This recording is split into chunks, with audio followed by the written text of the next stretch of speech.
What I think about Buhari's regime was he was unqualified for the job. I think that he wasn't ready to lead and he wasn't ready to listen to the people he claimed to have led.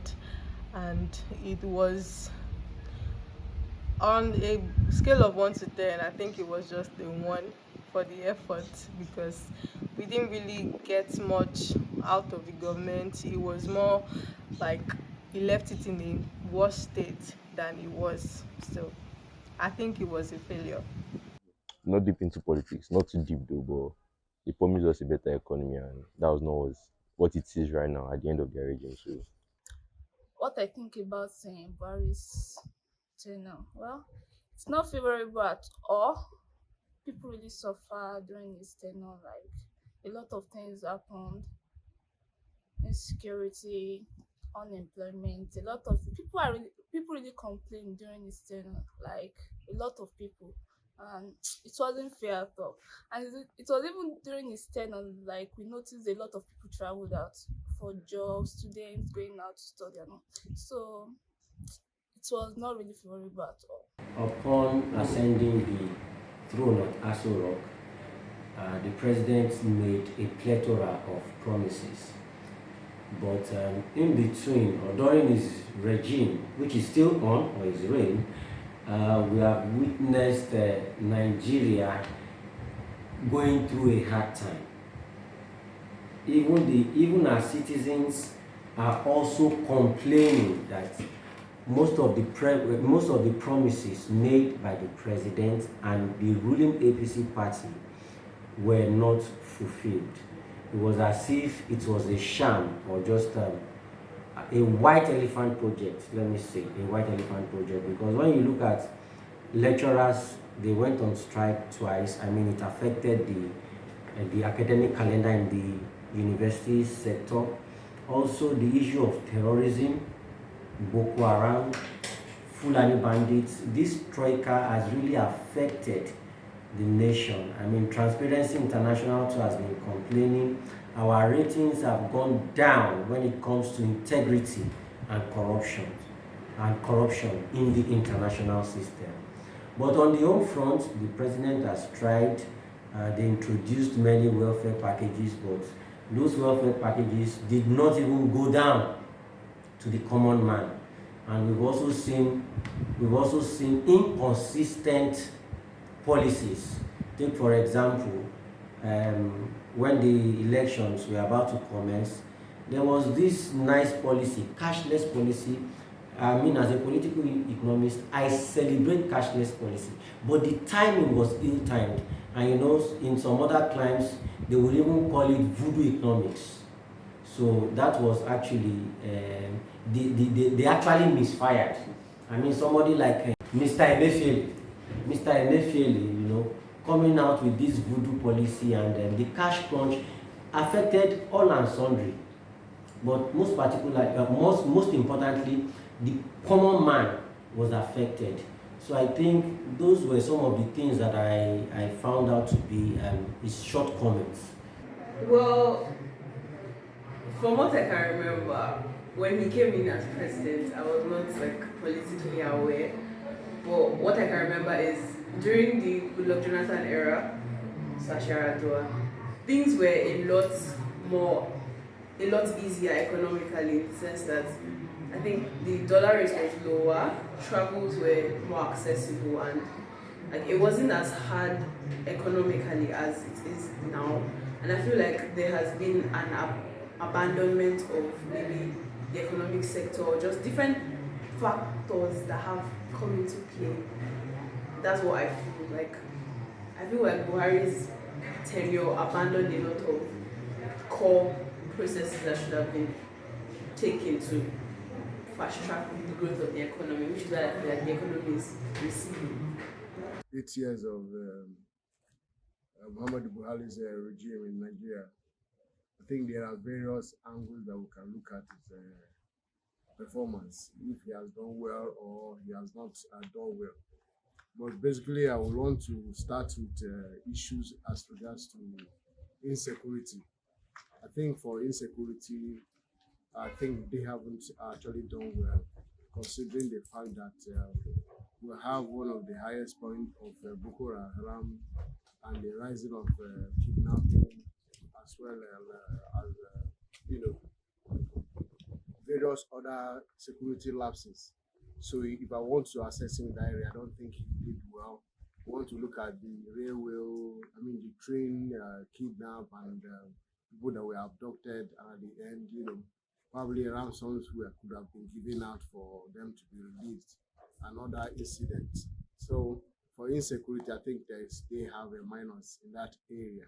Then coming to the economy generally, I think in terms of performance of the economy, there are various indices that one can look at.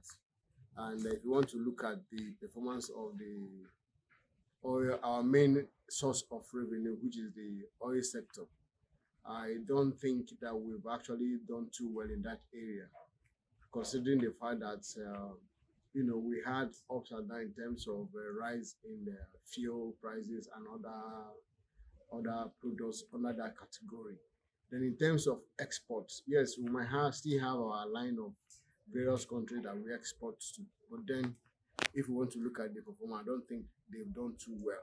But if we want to look at diversification in areas of agriculture and issues of on mining and other products different from the main oil sector, I think they've done averagely okay in that sector, although they might not have done so much in terms of production. But then, in terms of raw products being sent out and laying a foundation for it to grow, I think they've done well in that area.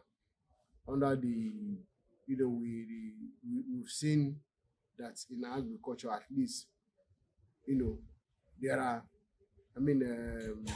food items are available. But the bottom line is the issue of the purchasing power. Do we have the money to buy those things? But in terms of the product being available for us to export, and as well as for us to eat, it's available, but issue of purchasing power. So, but averagely, I think they've done well in the area of diversification outside the oil sector. Then looking at the other aspect, which has to do with basically will I call it the political structure or the political scene in general in terms of performance. You want to look at issues of law and all that in terms of obedience. Well, I don't want to go into that much, but averagely speaking, I don't think that the structure has been altered so much, because the administration actually gave objective for a platform for candidates to actually seek for positions and run for positions and all that. And the outcome of both the first and the second tenure, I wouldn't want to give them so much assessment in terms of performance in that area, but I want to say that there wasn't much of interference. So the aspect of obeying the law, obeying the rules of the land in terms of the political structure, I think they've done well in that area. Buhari regime that we have presently that is about to hand over,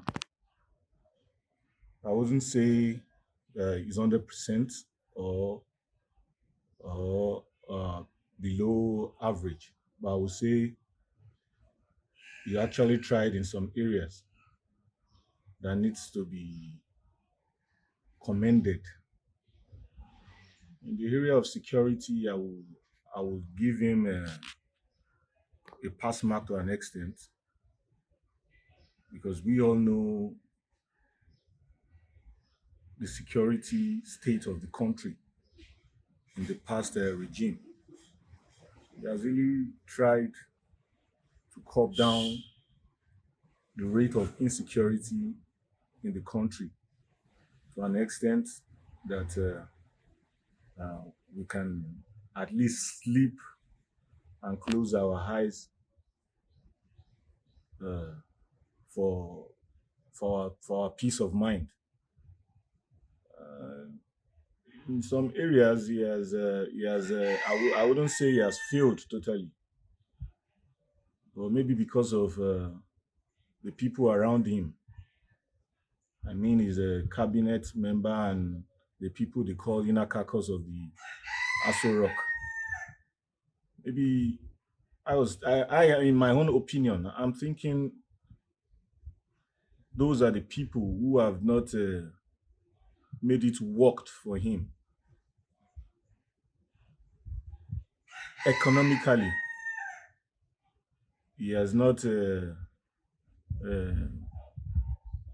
he has not helped the citizens in the sense that things are very expensive now. Things are very expensive.